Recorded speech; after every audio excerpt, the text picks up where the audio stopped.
Now the standard for heavy freight diesel locomotives in the UK, the Class 59 and later Class 66, were built in response to a severe need for younger classes of locomotive by the nation's private freight hauling businesses, starting in the 1980s with the pioneering Class 59 and later added at an exponential level following privatisation in the late 1990s, whereby the Class 66 and its highly modular design would be the staple of the British freight scene.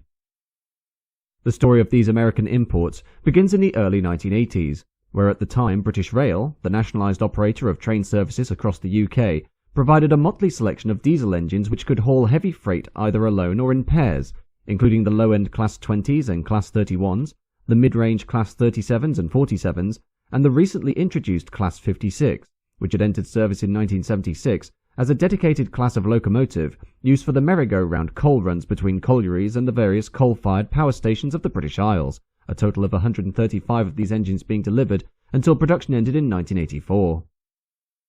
Unfortunately, the initial batch of 30 Class 56s, which had been built under license by Electroputerii of Romania, suffered woeful unreliability due to quality problems, while even after assembly of the engines had moved back to BREL's Doncaster works in England, there were still major concerns relating to fit and finish, meaning the class often had an availability of between 40 and 60% due to breakdowns, while other classes, such as the Class 20, 31, 37 and 47, dated back to the 1960s and had not been dedicated for heavy freight rolls, requiring their use in either pairs, which was inefficient as it entailed the operation of 2 locomotives to haul 1 train, or with shorter consists, leading to the British Rail Board responding in the early development of what would become the Class 58, a low-maintenance but extremely strong diesel freight engine, of which 50 would eventually be output from the Doncaster works between 1983 and 1987. The success of developing a reliable heavy freight locomotive wasn't just for BR's own operations though, but also for fledgling private companies which were starting to make an appearance on the main line, the most prominent being Foster Yeoman, a stone and aggregate company established in 1923, which had, from 1970, made use of rail to transport heavy loads from its quarrying facilities to customers, primarily house building and infrastructure firms. The move of Yeoman into rail transport reflected through the creation of a rail stone terminal at Merehead Quarry in Cranmore, Somerset, during 1970, and a similar site at Botley in Hampshire during 1973, a majority of the quarry's traffic being handled by Class 52 Western Diesel Hydraulics, which had been demoted to the bread-and-butter work of freight after their replacement on top-line express trains by Class 50 Diesel Electrics. Upon the final withdrawal of the Class 52s in 1977, Class 47s held sway on these workings, but locomotive reliability was steadily worsening over the ensuing years, and with more aggregate trains running behind schedule, a concerned Foster Yeoman turned to British Rail to negotiate an arrangement for the provision of more reliable traction, and by mid-1983, British Rail's response to the somewhat perturbed private operator materialised in the form of 16 dedicated Class 56s, all of which were allocated to Westbury, but their existence in the aggregate role was to be short-lived, as the significant reliability problems of the class meant only 2/3 of Foster Yeoman's traffic was arriving to customers on time. Foster Yeoman, however, were no stranger to looking beyond the provision of the nationalised rail operator when it came to sourcing stock, as had been the case with not only supplying its own wagons during the first half of the decade, but also seeing the purchase of its own imported EMD SW1001 yard switcher, which had been introduced from 1980 and employed at the Merehead Quarry in Somerset, the SW1001 being the product of the General Motors Electromotive Division, with 230 units built between 1968 and 1986, the switcher presenting a compact but sturdy design that was powered by a 1,000 horsepower EMD 645 16-cylinder engine, the boxy though modular machine demonstrating to Yeoman the reliability desired by the company for operating their long and heavy aggregate trains. By 1984, the company was in discussions with BR on the feasibility of being permitted to operate their own locomotive pool, and although it was clear that the nationalised industry was determined to keep a hold on the valuable quarry traffic to prevent a decline in their freight operations, a compromise was eventually reached which allowed brand new traction to be drafted in on the condition that all locomotives were maintained by BR and the aggregate company employed BR drivers, Yeoman offering tenders to potential companies for the construction of a diesel-electric locomotive with an unprecedented reliability rate of 95%, with British Rail Engineering Limited, Brush Traction, and the General Electric Company all considering themselves unable to guarantee producing motive power with such a high availability rate. In the end, General Motors offered to create a variation of their mainline freight locomotive for the United States, which was downsized and modified to cater for Britain's smaller loading gauge, the basis for this new engine type being the ubiquitous SD40-2 of 1972, a highly versatile 3,000 horsepower diesel-electric locomotive which formed the mainstay of nearly every US railway operator, ranging from the Atchison, Topeka and Santa Fe and the Burlington Northern to the Baltimore and Ohio, the Katy, the Missouri Pacific, the Rock Island, the Chicago and Northwestern, the Southern Pacific, the Union Pacific, and the Rio Grande. While of the 4,175 units constructed between 1972 and 1989, many of these formed export models that were sold to Yugoslavia, South Korea, Iran, Morocco, Peru, Pakistan, Zimbabwe, and Brazil. Initially, Yeoman placed an order for 6 locomotives, although following the addition of a new and highly advanced anti-wheel slip system called Super Series Creep Control, which allowed the locomotives to achieve increased traction at lower speeds, this order was cut back to 4 units when it was found that double-heading freight trains would be unnecessary, the construction of the units being a combined effort between Foster Yeoman, EMD and British Rail due to the non-standard nature of the design, and was undertaken at EMD's LaGrange workshop in Illinois by a designated team of 21 engineers and workmen due to its differences from the regular SD40-2. The cab layout of the new machine being identical to that of the British Class 58, so as to allow for driver familiarity. The first locomotive, 59001, eventually arrived at Southampton Docks on January 21, 1986, and was immediately towed to the Merehead Quarry before later being dragged to the Railway Technical Centre in Derby to undergo acceptance testing, running under its own power for the first time on the Midland Main Line towards Kettering, while 59002 and 59004 arrived at Merehead on January 29 for maintenance and driver training, and following 59001's record-breaking haulage of a trial aggregate train weighing 4,639 tons, the heaviest load ever hauled by a single non-articulated traction unit on BR metals, the class was ultimately allowed to enter regular operation on Yeoman's aggregate trains from February 17th, followed by a ceremony held on June 28th, which saw each of the 4 locomotives named Yeoman Endeavour, Yeoman Enterprise, Yeoman Highlander, and Yeoman Challenger, the lead engine, 59001, as per the tradition of EMD, being fitted with an American-style cab bell above its windows. The Class 59s weren't the first instance of American locomotives operating in the UK, earlier examples being during World War II, when the Southern Railway employed United States Army Transportation Corps S-100 class tank engines, which had been built by the Vulcan Iron Works of Wilkes-Barre, Pennsylvania, and H.K. Porter Incorporated of Pittsburgh, while other examples included the USATC's S-160 Class 280 freight engine built by Alco, Baldwin, and the Lima Loco Works, for use on the mainline network, each of which saw action with the Big Four railway companies of the UK until the end of the conflict in 1945, and were all largely exported after D-Day, the most notable use of American-built locomotives in the British Isles being on the Irish State Railways, where from 1961 the CIE 121 class cab units, based on the design of contemporary road switches, started a trend of using EMD-based diesel locomotives, which would continue with the later 071 class of 1976 and the 201 class of 1994. While the locomotives were owned by Foster Yeoman, the operation of the trains on the main line was by British Rail drivers based at Westbury and Old Oak Common in London, with maintenance being conducted at Foster Yeoman's Merehead Depot by British Rail staff from the Bristol Bath Road Depot, the performance of the Class 59s in service even exceeding the expectations of EMD, when the locomotives illustrated a reliability rating of 99%, their success resulting in Foster Yeoman seeing a boom in business as this coincided with a house-building spree in London, demand outstripping supply so much that often a regular British Rail locomotive had to be hired in order to supplement the 4 Class 59s, leading to the addition of a 5th unit being purchased in 1988.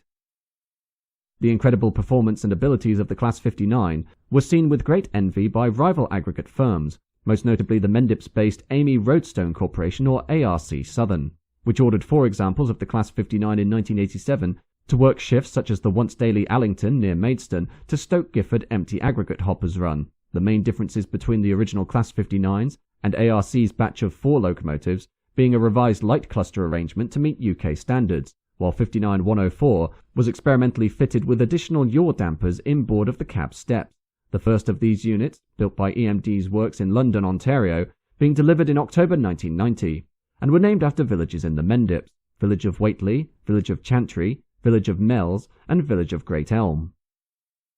During the same year, as part of the privatisation of the Central Electricity Generating Board, one of the new electricity generating companies to emerge was National Power, which inherited the operation of coal-fired power stations across the UK, and thereby needed a reliable supply of coal, looking to the major success garnered by Yeoman and ARC, and thereby deciding early on that they would privately operate their own rail services, initially ordering a pilot locomotive in 1991 to operate trains of limestone to Drax Power Station in Yorkshire, the unit, 59201, differing from the preceding examples by maintaining the light arrangement of ARC's Class 59s, but being equipped with the additional yaw dampers that were tested on 59104 as standard in order to allow for operation at up to 75 miles an hour. Other changes including a carbon dioxide fire control system instead of a halon system, nickel-cadmium batteries instead of lead-acid, drop-head knuckle couplers, and a more advanced slow-speed control for merry-go-round power station coal train operation. 59201 was again built at the London, Ontario workshop and was delivered to National Power on February 17, 1994. The success of this unit in service with the company giving them the incentive to order a further 5 examples, which would be delivered during 1995. The order for the Class 59s coinciding with an order for 106 brand new bogie hopper wagons developed by Powell Dufferin of France. This new stock replacing the HAA 4-axle hopper wagons of the late 1960s, which had been introduced for the merry-go-round work of the National Coal Board. National Power's Class 59s being named after the vales in which were located their power-generating facilities. Vale of York for Drax Power Station, Vale of Whitehorse for Didcot Power Station, Vale of Pickering for Eggborough Power Station, Vale of Glamorgan for Aberthaw Power Station, Vale of Evesham for Longannet Power Station, and Pride of Ferrybridge, a power station in West Yorkshire which also served as the main maintenance depot for National Power's 6 units. Throughout the 1990s, various changes to the operations of the Class 59 occurred, with Foster Yeoman and Hanson ARC combining their rail assets to form an operating company called Mendip Rail, which catered for the moving of aggregates for both parties, while in mid-1997, 59003 was modified and sent to Germany to operate for a new company jointly owned by Foster Yeoman and DB Cargo in order to work high-capacity aggregate trains to various major construction sites. Followed in 1998, amid the splitting of National Power's operations into 2 new firms following stakeholder pressure, the company's fleet of 6 Class 59s was sold to the newly formed private freight company English, Welsh and Scottish Railways, or EWS. EWS, which acquired a majority of British Rail's former freight operations, was again in a similar situation to that of Foster Yeoman during the early 1980s, wherein the company had inherited a vast fleet of aging BR locomotives, ranging from low-end Class 31s and 33s, to mid-range Class 37s and 47s, to heavy freight Class 56s, 58s and 60s. Older classes, such as the Class 31s, 33s, 37s and 47s, dating back to the 1960s, the Class 56s being from the 1970s, while the youngest members of the EWS fleet were the Class 58s of the 1980s and the nearly new Class 60s of 1990, although the main desire of EWS, in the face of various classes with little compatibility and, in many cases, dubious reliability, was to have a standard fleet of diesel locomotives that would streamline operations and cut costs. The Class 59s, having demonstrated a fleet availability of between 95 and 99%, being seen as the perfect template for what would become EWS's new generation of heavy freight engine. Therefore, EWS contacted General Motors with a view to updating the popular Class 59 with the latest technology while maintaining the same rugged but utilitarian body shell, placing an order for no less than 250 new locomotives at a cost of £375 million,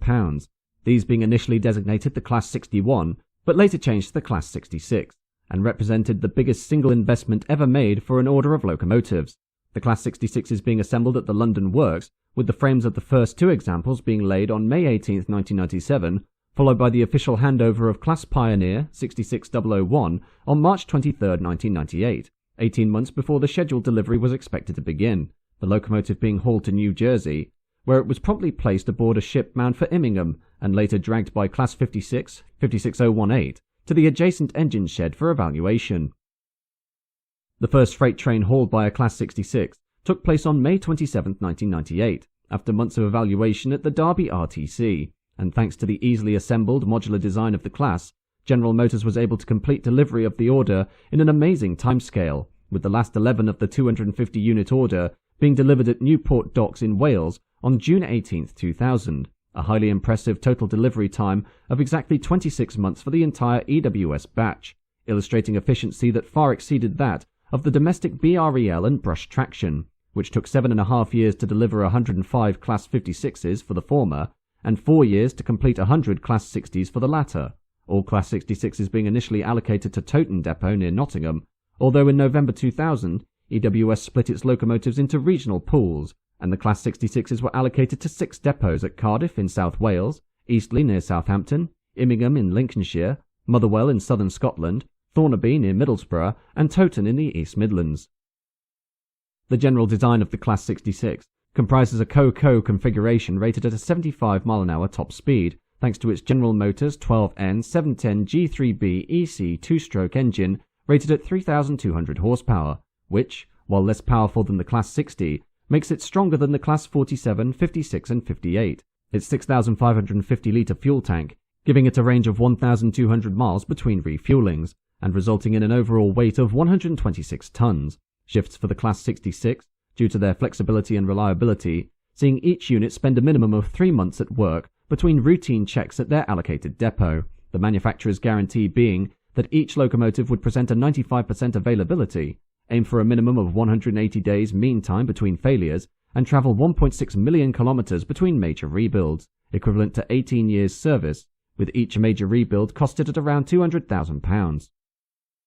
Such was the impact of the Class 66 that container operator Freightliner quickly placed its own order for 5 initial examples of the type, which were delivered in July 1999, followed by a subsequent order for another 49 units, plus an additional 6 modified examples that featured a different gear ratio that made them suitable for heavier train load work, the Freightliner order being completed by November 2000, GB Railfreight following suit during April 2001 when they ordered 11 units, and DRS taking on a fleet of 24 examples between 2002 and 2008, Class 66s having been put to work on all manner of freight workings throughout their long and distinguished career, including heavy coal trains, oil and petrol trains, log trains, container freights, steel, stone and aggregate trains, maintenance trains for Network Rail, and even, on occasion, passenger trains for rail tours. With the success of the Class 66 in Britain, it wasn't long before European rail operators also saw the benefits of this modular design, with HGK of Germany, who had operated the former Class 59003 since 1997, placing an order for 2 of what would be known as the T66, and were employed on infrastructure trains between Cologne and the Netherlands upon their arrival in September 2000, while Swedish firm TGOJ Traffic ordered 2 locomotives of their own, which were delivered in August 2000. The reliability and performance of the European variants of the Class 66, seeing their further introduction not only across Europe, but the wider world, with units delivered to France, Poland, Belgium, the Netherlands, Norway, Egypt, Luxembourg and Gabon, coming to a total of 651 examples. Perhaps the most controversial aspect of the Class 66's introduction, though, was the mass cull of British diesel locomotive classes that resulted from their arrival, with ageing members of the EWS fleet, including the Class 37, 47, 56, 58 and 60, all being lined up for withdrawal as the company opted to standardise its operations to reduce maintenance costs. The fervent desire of the firm's management to see off non-Class 66 operations also extending to their inherited clutch of Class 86, 90 and 92 electric locomotives.